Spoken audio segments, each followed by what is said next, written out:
يلا جاهزة عشان جاي لنا ضيوف. قلت اقوم البس بسرعة عشان مش ناقصة. جاني مع بابا فجأة يقول لي مش نازلة. كل اصحابي يقولوا لهم اللي بيحصل، قالوا لي كبري مخي يا ساعة مش اكتر.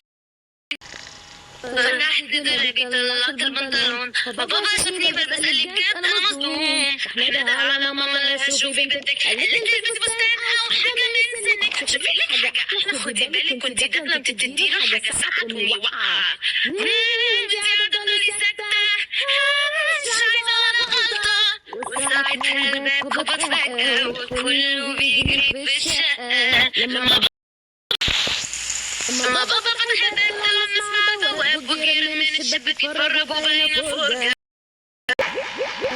والعريس كان شكله لبخام عمال يقول نكت بايخة. ماما تضحك وانا ساكتة وكل شوية ابص